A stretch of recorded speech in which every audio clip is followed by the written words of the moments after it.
ETF index mutual funds నేర్చుకుని stock మార్కెట్లో రాణించాలనుకుంటున్నారా? వెంటనే ఈ నెంబర్కి కాల్ చేయండి. నమస్తే రమ్మగారు. నమస్తే జయ. అందరికీ తెలిసిన విషయమే, కానీ ఇంకొకసారి నాగారాధన భారతదేశంలో అతి పురాతనమైన సంప్రదాయం. నాగులు, గరుడులు, తర్వాత పన్నగులు, ఇట్లా వేరు జాతులు ఉన్నాయని చెప్పుకుంటారు. మనకు పురాణాల్లో చెప్పబడుతుంది. కొంచెం భయంతో కూడిన భక్తి ఉంటుంది కదా రమ్మగారు. ఉంటుంది. సర్పాలంటే భయం.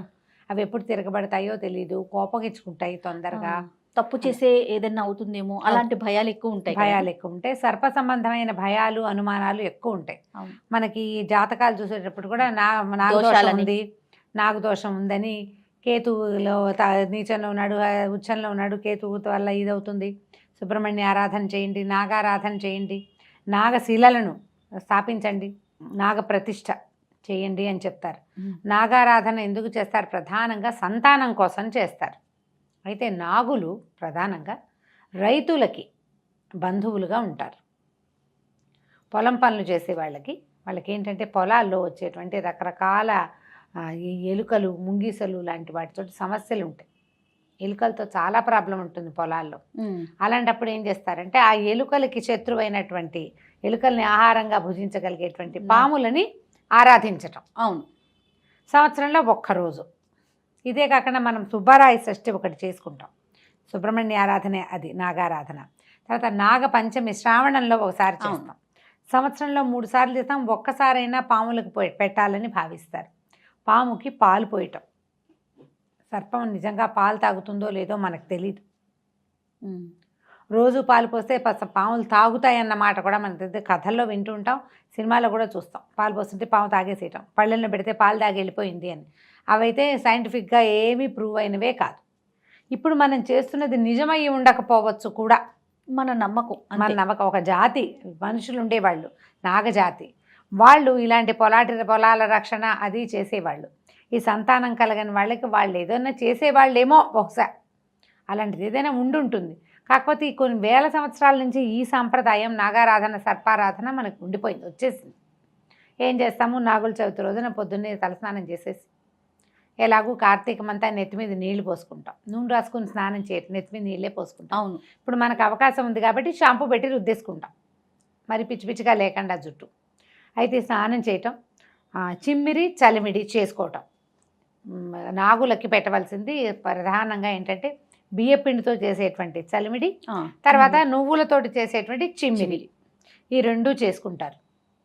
అంత చలిమిడి, ఇంత చిమ్మిరి చేసుకోవటం. కాసిన అరటిపళ్ళు తీసుకుంటారు, కాసిన పాలు పట్టుకెళ్తారు. కొంతమంది పుట్ట దగ్గర, అంటే ఇది పాలు పోయటం అనగానే సర్పాలు ఎక్కడ ఉంటాయి? సహజంగా పుట్టల్లో ఉంటాయి. పుట్టలో పాలు పోయటం అనేదే విధానంగా మనకు కనపడుతుంది. ఆ పుట్టలు లేవు సమీపంలో. దేవాలయాల్లో ఉన్నటువంటి నాగప్రతిష్టల దగ్గర పాలు పోయటం కూడా కనిపిస్తుంది.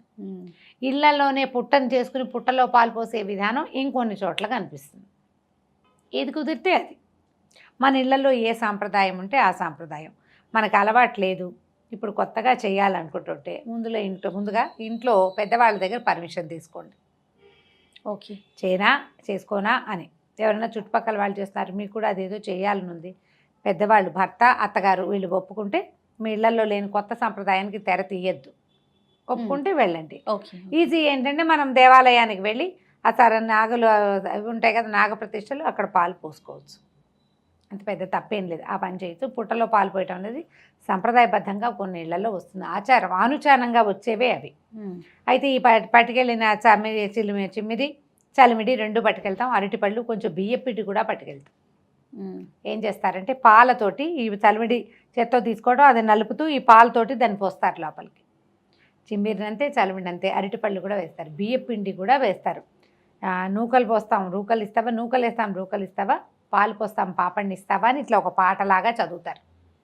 నాగుల చవితికి మాత్రమే ఈ నాగేంద్రుడికి పుట్ట నిండా పాలు పోసే తండ్రిని పాట ఒకటి వినపడుతుంటుంది. ఎందుకంటే ఇది ఎందుకు చేసేవాళ్ళు? పూర్వకాలం అంతా మనకి ఎలా ఉండేవి ఊళ్ళు, ఇప్పట్లాగా ఇన్ని ఇళ్ళు వాకిళ్ళు ఎక్కడున్నాయి?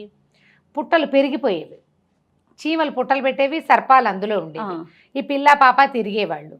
పల్లెటూర్లు, చిన్న చిన్న ఊళ్ళు, చిట్టడవులు, కారడవులు, వాటి మధ్యలో కొన్ని జనావాసాలు ఉండేవి. వీళ్ళు రాత్రి పగలు ఎక్కడికైనా తిరిగేటప్పుడు ఆ పాముకి కనుక పాలు పోయకపోతే ఆ పాము అటు వచ్చిన వాడిని గుర్తించక కాటేస్తుందని అట్లా ఎట్లా గుర్తిస్తుంది అండి, నువ్వు సైంటిఫిక్ రీజన్లు తీస్తే చెప్పలేకపోతాం అంతే. అలా ఉండేది సంప్రదాయం. అదేనండి. పాటలు కూడా అంతే, నీ పుట్టదరికి పాపలు వచ్చేరు, పిల్లలకి పాపుణ్యాలు తెలియవు వాళ్ళని కాటేయచ్చు మాకు అని, ఏం చెయ్యొద్దు అని చెప్పేసి దివ్యసుందర నాగుడు అని నాగుడు ఎంత అత్యద్భుతమైన స్వరూపం కలిగిన వాడు అని అట్లా పూజించి ఆయనని ప్రసన్నం చేసుకునేవాళ్ళు. నాగేంద్రుడిని ప్రసన్నం చేసుకుంటే నాగజాతి అంతా మనకి సహాయకారిగా ఉంటుంది. పొలాలప్పుడు వ్యవసాయాలప్పుడు సహాయకారులుగా ఉంటారు, ఎలుకల్ని తినేస్తాయి పాములు.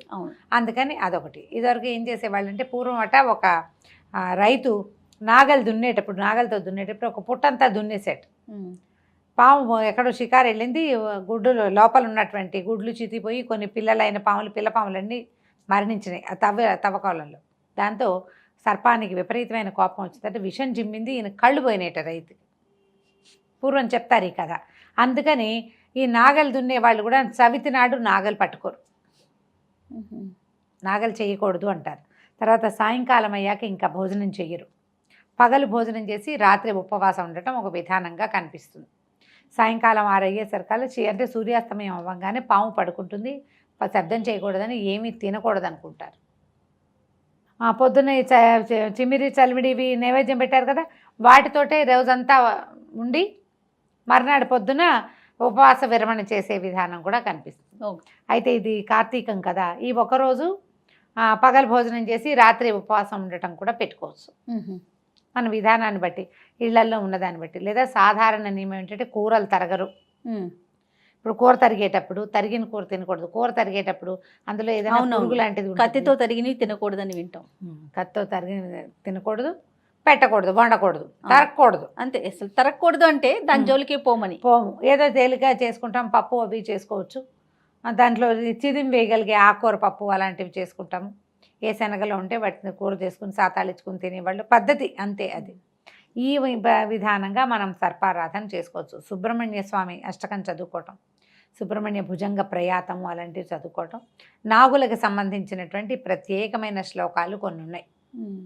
ఆ నాగులకు సంబంధించిన శ్లోకాలు చదువుకుంటే సర్పదోషాల వల్ల సంతానం కలగని వాళ్ళకి ఈ స్తోత్రాల వల్ల చాలా విశేషమైన ఫలితం లభిస్తుంది. ఉదంకుడి నాగస్తోత్రం చాలా ప్రత్యేకమైనది, మహాభారత అంతర్గతంగా ఉంటుంది, సంస్కృతంలోనే ఉంది, తెలుగులో కూడా ఉంటుంది.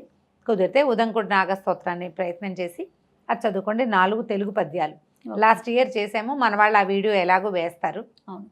కుదిరితే అది వినండి, నేర్చుకోండి, మీరంతటా మీరే ప్రయత్నం చేసి చేసుకోవచ్చు.